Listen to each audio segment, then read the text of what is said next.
একটু বলুন তো কি অবস্থা, কি দেখি হয়েছে? আম্মু আসছিল ডাক্তার দেখাতে। আচ্ছা, দেখাতে আসলে পরে তখন বাচ্চা এমনি ডেলিভারি হয়ে গেছে। হয়ে যাওয়ার পরে বাচ্চা যখন হয়ে গেছে তখন বাচ্চার নাভি কাটা হয়েছিল না। নাভি কাটা না হলে ফুল ভিতরে হয়েছিল, পরে ফুল করে বাচ্চার মা পেটেতে ফুল পড়ে গেছে। পড়ে যাওয়ার পরে নাভিটা আমি বাঁধতেছি। নাভি বাঁধতে আমি নাভি কাটিয়েছি। কাটার পরে বাচ্চা গোসল করেছে। দুধের মেঘ পড়ে গেছিল, বাচ্চার গোসল মোসল করাইয়া বাচ্চার মধ্যে যত্ন করে আমাদের বাসায় নিয়ে গেছি। মানে একজনের বাড়ি, সে গরিব মানুষ, সে কোনো তার ঘরে কিছুই নেই। আমার বাসায় নিয়ে সেই বাচ্চার মার যত্ন করেছি, কাপড় চোপড় পাল্টাইছি, দিছি। দেওয়ার পরে তো তখন বাচ্চার মা মানে লোকজন আসতেছে, বাচ্চার মা বলতেছে আপনার সমস্যা কি, আপনার স্বামী কি করে?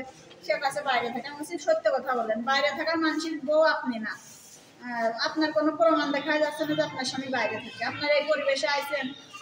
আমি তো আপনার বাসায় কোথায় তাও বলতেছে না। একবার করছে চাঁদপুর, ওই মাঠের মধ্যে ধ্যান দেন। আমি বলছি তাহলে আপনার আত্মীয় স্বজনের নাম্বার দেন, আমরা ফোন দিই, তারা আসুক। আমি বলছি আপনার কি আর ছেলে মেয়ে আছে? বলছে আমার 3টে মেয়ে আছে। আমি বলছি 3টে মেয়ের পরে যখন একটা ছেলে হয়েছে তাহলে তো খুব আদরে, তাহলে তাদের নাম্বার দেন। বলছে আমার বাড়ি কোনো ফোন নেই। এই কথা বললি পারা, তাহলে আমি বলছি সত্য কথা বললাম, যা যা হয়েছে। মানে উনি আবার আরেকজনের মাধ্যম দেখাচ্ছে। আমি বলছি ওনে গেলে কিন্তু কারো বেশি ঝামেলা হবে না, আপনি আমার কাছে বলেন, যদি ঝামেলা হয়ে থাকে মনি আমার দিয়ে যান, আমার ছেলে আমার দিয়ে যান, আপনি চলে যান। বলতেছে দেখি কাকা কি বলে, কাকার কাছে শুনেছি। তখন কাকার কাছে শুনেছে, কাকা বলেছে যে তুমি কি নিবা? আমি বলছি হ্যাঁ আমি নেব। তখন কাছে তাহলে নিয়ে যাও।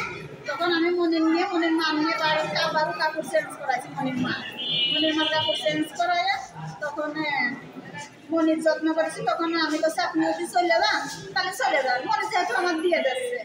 তা উনি তখন চলে গেছে। চলে যাওয়ার সময় আমার গায়ে হেঁটে বলে যাচ্ছে যে আপনি আমার বড় বোনের মতন কাজ করেছেন, আপনি আমার খুব উপকার করলেন, আমি মাঝে মাঝে আসবো। এই শেষ। ওই মহিলার নাম বলি নাই? না, ওনার বয়স কত ছিল আনুমানিক? ওই 30 আমাদের মতন বয়স। আপনার নাম কি? আমার নাম আনোয়ারা। আপনার কি অন্য কোনো সন্তান আছে? আছে। আপনাদের বাসা কোথায়? আমাদের বাসা গাড়াগঞ্জ, মধুপুর, পুরাতন বাজারের সাথেই বাসা। আপনার স্বামীর নাম? আমার স্বামীর নাম ফজলুল করিম। ফজলুল করিম। আচ্ছা, এই সন্তানটা আপনার প্রসব হয় কোথায়? মানে এই সন্তানটা হয় কোথায়? মানে ওই হোমিওপ্যাথিকের দোকানে হয় না বাইরে কথা হয়? এইটা হয়েছে বাইরে দোকানে। এটা কিসের দোকান? না দোকানে না, একজনের বাড়ি। আমি যখন গেলাম, আচ্ছা। আমার একটা খবর দিল যে মামি আসেন তো। তা আমি আবার দৌড়তে আসলাম, এসে দেখি যে বাচ্চা একজনের কোলে করে রয়েছে। আমি এসে নাভি বাঁধলাম, বাঁধতে আমি নাভি কাটে তখন আমি বাচ্চা নিলাম, বাচ্চা নিয়ে বাচ্চার যত্ন করলাম।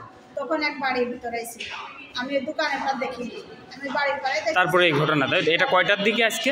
এই আজকে মানে আমি যখন মনির কাছে গেছি তখন দেখতে হবে। আপনার কয় সন্তান আছে? আর 3 ছেলে আছে। আপনার স্বামী কি করে? আমার স্বামী বাইরে থাকে। কোন দেশে থাকে? মালয়েশিয়া। আপনার কি প্রশাসনকে জানাইছেন এই ঘটনা? এখনো কারোর জানায়নি।